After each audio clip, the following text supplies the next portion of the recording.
আসসালামু আলাইকুম প্রিয় শিক্ষার্থীরা, কেমন আছো সবাই? আশা করি অনেক ভালো রয়েছো। আজকে যে বিষয় নিয়ে আমি আলোচনা করব সেটা খুবই ইম্পর্টেন্ট একটা টপিক, ইংরেজি ব্যাকরণের অর্থাৎ ইংলিশ গ্রামারের। আমরা গ্রামার কেন পড়ি?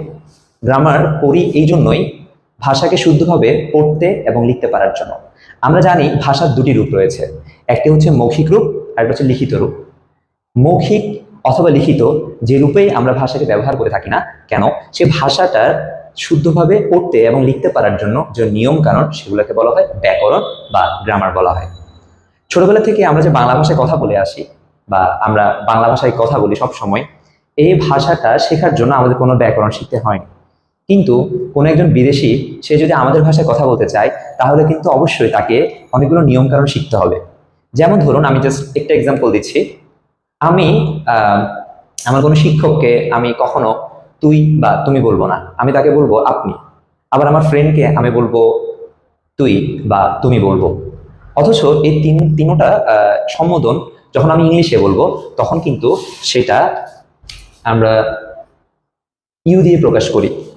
এখন কোনো একজন বিদেশি সে যদি বাংলা ভাষায় কথা বলতে চায়, ধরুন কোনো একজন উচ্চপদস্থ কোনো একজন মানুষের সাথে সে কথা বলছে এবং তাকে চমকে দেওয়ার জন্য সে বলল যে তুই কেমন আছিস, তাহলে ব্যাপারটা কেমন দেখা যায়? খুব বাজে দেখা যায়। তাহলে তাকে জানতে হবে যে ইউর কতগুলো মিনিং রয়েছে এবং কিভাবে কখন এটা ইউজ করতে হবে, অর্থাৎ ইউটার বাংলা যে অর্থগুলো রয়েছে কখন কোথায় কিভাবে ব্যবহার করতে হবে। সেম ভাবে আমরা যখন ইংরেজি ভাষাটা নিয়ে যখন পড়াশোনা করি, তখন হচ্ছে আমাদের অবশ্যই ইংরেজি ব্যাকরণটা পড়া লাগবে। তো এই যে ব্যাকরণটা আমরা ইতিমধ্যে বুঝে গিয়েছি যে ব্যাকরণটা এসেছে ভাষা থেকে বা ভাষার জন্যই এই ব্যাকরণটা এসেছে। যে ভাষা যখন আমরা বলি, সে ভাষা যখন আমরা কথা বলি, তখন আমরা স্পিচ আকারে কথাগুলো বলে থাকি, অর্থাৎ আমরা বাক্য আকারে কথাগুলো বলে থাকি। একটা সেন্টেন্স আকারে অথবা স্পিচ আকারে আমরা কথাগুলো বলে থাকি। আমরা যাই কথা বলি না কেন, সে কথাগুলো শব্দ দিয়ে বাক্য সাজিয়ে অথবা স্পিচ আকারে আমরা বলে থাকি অথবা লিখে থাকি। সেই সেন্টেন্সের যে অংশগুলো রয়েছে, যে পার্টগুলো রয়েছে, সেগুলো হচ্ছে পার্টস অফ স্পিচ। এবং আপনি পুরো দিনে যত কথা বলুন না কেন, আপনার সবগুলো কথার যে শব্দগুলো রয়েছে, যে পার্টগুলো রয়েছে, সেগুলো এখানে কোনো না কোনো পার্টে অন্তর্ভুক্ত হয়ে যাবে। তো আমরা এখানে চলে যাই। প্রথমে যে ইয়াটা দেখতে পাচ্ছি সেটা হচ্ছে নাউন, তারপর হচ্ছে প্রোনাউন, এরপরে অ্যাডজেক্টিভ, এটাকে অ্যাডজেক্টিভও বলা হয়, তারপর হচ্ছে verb, adverb, preposition, conjunction, interjection. চলুন একটা একটা করে আলোচনা করি। নাউন, এটাকে বাংলা ব্যাকরণে বলা হয় বিশেষ্য বলা হয়, অর্থাৎ যে কোনো কিছুর নামকে নাউন বলা হয়। যে কোনো কিছুর নামকে নাউন বলা হয়, এটা হচ্ছে নাম, যে কোনো কিছুর নাম।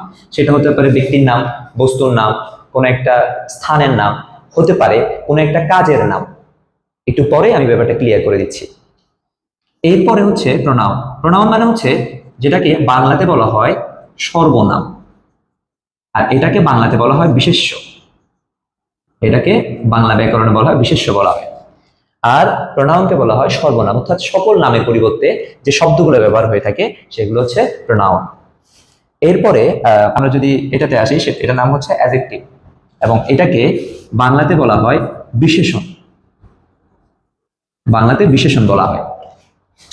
এটা কাকে বিশেষায়িত করে, কাকে বিশ্লেষণ করে, কাকে মডিফাই করে? এই অ্যাডজেক্টিভ মূলত নাউন এবং প্রোনাউনের দোষ, গুণ, অবস্থা, সংখ্যা, পরিমাণ নিয়ে সে কথা বলে। আমি যদি এখানে একটা উদাহরণ লিখি, আমি যদি লিখি যে he is a good boy, he is a good boy, আমি এখানে লিখলাম, ঠিক আছে? তো এখানে এই বয়টা, এটা একটা কিন্তু নাম, হ্যাঁ, এটা একটা নাম। এটা এটা সাধারণভাবে সকল ছেলেকে বোঝাতে, বয়কে বোঝাতে এই নামটা ইউজ করা হয়, এটা একটা কমন নাউন বলে। যাই হোক, এই নামকে আমি যখন প্রশ্ন করব যে কেমন ছেলে, তখন উত্তরটা আস্তে আস্তে ভালো ছেলে, গুড বয়। তাহলে এই গুড ওয়ার্ডটা, এটা নাউনকে, এই যে নাউন অথবা প্রোনাউনকে যে ওয়ার্ডটা বিশ্লেষণ করবে সেটা হচ্ছে অ্যাডজেক্টিভ, অর্থাৎ এই নাউনকে এই ওয়ার্ডটা বিশ্লেষণ করার কারণে এটার নাম হচ্ছে অ্যাডজেক্টিভ। আমি সংক্ষেপে লিখলাম এখানে অ্যাডজেক্টিভ। এরপর আমরা ভার্বে চলে আসি। ভার্বের বাংলা অর্থ হচ্ছে গিয়ে ক্রিয়া বা কাজও বলা যায়। অর্থাৎ পৃথিবীতে যত ধরনের কাজ রয়েছে বা আমরা প্রত্যেকদিন যত ধরনের কাজ করি সবগুলো বা কাজ বোঝায় এমন শব্দগুলো ভার্বের অন্তর্ভুক্ত হবে। এবং আপনি মারা যাওয়ার আগ পর্যন্ত আপনার অ্যাক্টিভিটিস অর্থাৎ ভার্ব সম্পাদন করা, ক্রিয়া সম্পাদন করা কখনো বন্ধ হবে না।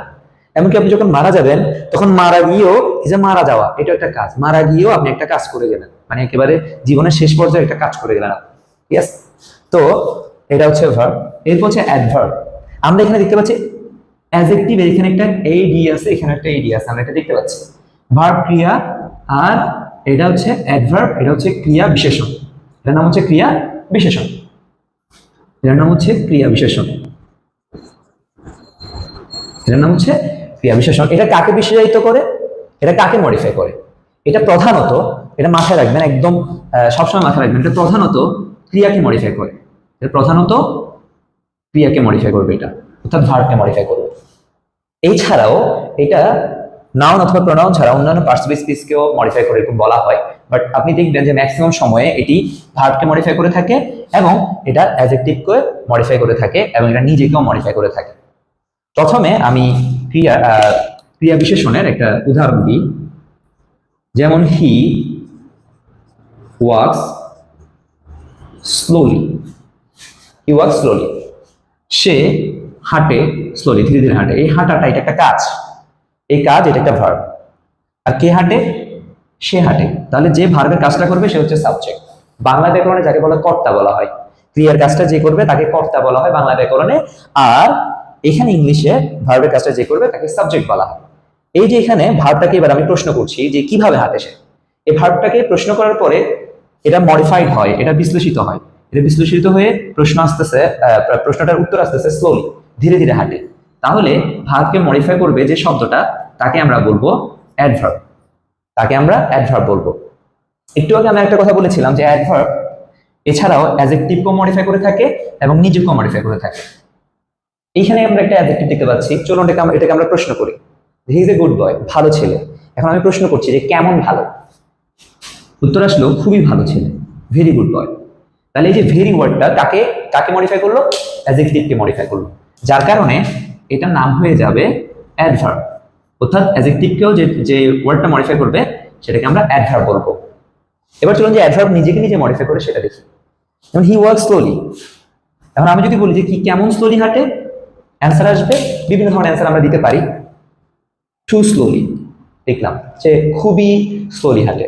তাহলে এই অ্যাডভার্বকে কেমন স্লোলি, খুবই স্লোলি, এই যে এই টু ওয়ার্ডটা বিশ্লেষণ করার কারণে, মডিফাই করার কারণে এটার নামও হয়ে যাবে কি? অ্যাডভার্ব হয়ে যাবে। এটার নামও অ্যাডভার্ব হয়ে যাবে। তাহলে আমরা অ্যাডভার্ব পর্যন্ত ক্লিয়ার করলাম। এবার চলে আসি প্রিপজিশন, কনজাংশন, ইন্টারজেকশনে। এখানে একটা বিষয় আপনাদের আমি শেখাবো এই তিনটা পড়ার সময়, যেটা হয়তো আপনারা এখন পর্যন্ত যে বিষয় আপনারা কখনো শুনেননি, সেটা হচ্ছে এই প্রিপজিশন অর্থাৎ লাস্টে যে টিআইওএন, কনজাংশন, ইন্টারজেকশন, টিআইওএন, এই যে লাস্টে যে অংশটা যুক্ত আছে এটাকে বলা হয় সাফিক্স বলা হয় এটাকে। এই সাফিক্স যুক্ত, এই টিআইওএন সাফিক্স যুক্ত যে তিনটা পার্টসিপল স্পিচ রয়েছে এগুলো সবগুলো অব্যয়ের অন্তর্ভুক্ত।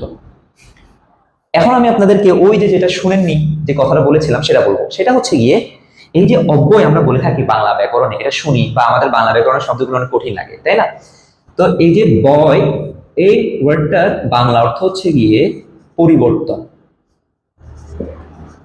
এটার অর্থ হচ্ছে গিয়ে পরিবর্তন। আর অবয় মানে হচ্ছে অপরিবর্তনীয়, যেটা পরিবর্তন করা হয় না বা পরিবর্তন করা যায় না। এটার কথা আমি বলছিলাম যে এটা হয়তো আপনি কখনো শুনেননি। এই যে দেখুন এখানে প্রিপজিশন, কনজাংশন এবং ইন্টারজেকশন, এই তিন ধরনের অব্যয় এগুলোকে কখনো কোনো রূপে পরিবর্তন করা যায় না। যেমন প্রিপজিশন, ধরুন টু আছে, এটাকে কখনো আপনি টুইং বানাতে পারবেন না, অথবা আনটু বলতে পারবেন না, ইউএন কিছু একটা যুক্ত করে আপনি এটাকে চেঞ্জ করতে পারবেন না। সেম ভাবে বাংলাতে যে অব্যয়গুলো রয়েছে সেগুলো চেঞ্জ হয় না, সেগুলো যে ওয়ার্ডটা সেই ওয়ার্ডটার মধ্যে থেকে যায়। তো আসি এবার আমরা প্রিপজিশন, কনজাংশন, ইন্টারজেকশনে আলোচনায় আসি।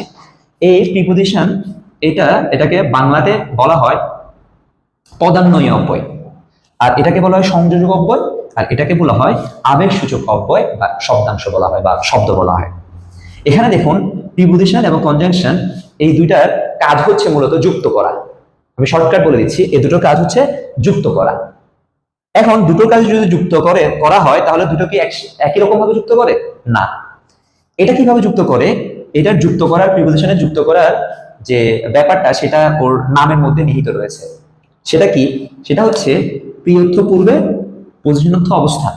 প্রিয়র্থ পূর্বে পজিশনার্থ অবস্থান, অর্থাৎ প্রিপোজিশন কোনো একটা ওয়ার্ডের পূর্বে বসে, কোনো ওয়ার্ডের পূর্বে বসে পূর্বে অবস্থান করে তারপরে এটা যুক্ত করার কাজটা করবে। এখন প্রশ্ন আসতে পারে, কার পূর্বে অবস্থান করে প্রিপোজিশন? প্রিপোজিশন সবসময় নাউন অথবা প্রোনাউনের পূর্বে অবস্থান করবে। প্রিপোজিশন সবসময় নাউন অথবা প্রোনাউনের পূর্বে অবস্থান করে, এটার আগে অবস্থান করে যুক্ত করার কাজটা করে থাকে। তাহলে কনজাংশন কি করে? কনজাংশন এটার ইচ্ছা মতো যুক্ত করে। এটা দুটো শব্দ, দুটো বাক্য, দুটো বাক্যাংশ ইচ্ছা মতে যুক্ত করে এটা। এবং এটার যে যুক্ত করার যে বিষয়টা, এটা কখনো কখনো এটা দুটো সেন্টেন্সের মাঝ বরাবর না বসে একটা সেন্টেন্সের প্রথমে বসে এবং এরপরে সেন্টেন্সটার পরে কমা দিয়ে পরবর্তী অংশটাকে যুক্ত করতে পারে। তাহলে আমরা বুঝলাম এটা নাউন বা প্রোনাউনের পূর্বে বসে যুক্ত করে, যুক্ত করার কাজগুলো করে টু, অফ, অন, এই যে ওয়ার্ডগুলো, এগুলো প্রিপোজিশন। আর অনেক ধরনের প্রিপোজিশন রয়েছে। আর কনজাংশন এটা হচ্ছে ইচ্ছা মতো যুক্ত করে। কনজাংশনগুলো আমরা জানি যে বাট, অর, সিন্স, অ্যাজ, এই সবগুলো হচ্ছে কনজাংশন। এরপরে লাস্ট ইন্টারজেকশন। ইন্টারজেকশনকে বলা হয় যে আবেগসূচক শব্দ বা অব্যয় বলা হয়। কিন্তু বর্তমানে যে লাস্ট সংস্করণ যে বই, ওই বইয়ে এগুলোর নাম পরিবর্তিত হয়ে গেছে। যেমন এটার নাম, ইন্টারজেকশনের নাম এখন দেওয়া হয় শুধু আবেগ। যদিও এটা আমি ক্লাসে সমালোচনা করি, ফিজিক্যাল ক্লাসগুলোতে আমি বলি যে আবেগ এটা কোন ধরনের নামকরণ? আবেগ সূচক শব্দ হতে পারে, বাট আবেগ এটা কিভাবে হয়? তো যাই হোক, বর্তমানে এটার নাম রয়েছে আবেগ, আর এটার নাম দিয়েছে যোজক। এটার নাম দিয়েছে যোজক। কনজাংশনের নাম দিয়েছে যোজক। আর প্রিপোজিশনের জায়গায় প্রিপোজিশনের কোনো বাংলা সংস্করণ নেই, ওইখানে অনুসর্গ আছে। এখন। তো যাই হোক, আমি যেটা বলতে চাচ্ছি সেটা হচ্ছে ইন্টারজেকশন কোন ধরনের শব্দগুলো, সেটা হচ্ছে আবেগ সূচক যে শব্দগুলো রয়েছে সেগুলো। আবেগ সূচক শব্দ কোনগুলো? আমরা আনন্দ পেলে আমরা বা অবাক হলে আমরা ওহ বলি, বা অনেক সময় আমরা আফসোস করে ওহ বলি। তারপরে আমরা বলে থাকি ওয়াও বলে থাকি, অবাক হলে ওয়াও বলি। হ্যাঁ, এরপরে আমরা ফাই বলি। এরপরে আমরা আর বলে থাকি যে হুররা বলে থাকি, অথবা হুরে বলি আমরা, তাই না? এই যে ওয়ার্ডগুলো যেগুলো আমরা আবেগে বসে বলি, এই ওয়ার্ডগুলো হচ্ছে ইন্টারজেকশন। এমনকি ধরুন আপনি যদি কারোর নামও যদি আবেগের বসে, অর্থাৎ আপনি খুব এক্সক্লেমেশন নিয়ে আপনি বললেন, অবাক হয়ে বললেন, সেটা ইন্টারজেকশন হয়ে যাবে। তাহলে আমরা আজকে পার্টস অফ স্পিচ সম্পর্কে বিস্তারিত জানলাম। এরপরে আমরা বিস্তারিত ধারাবাহিকভাবে প্রত্যেকটা টপিকের উপরে বেসিক বিষয়গুলো আমরা জানবো। ধন্যবাদ সবাইকে। আসসালামু আলাইকুম।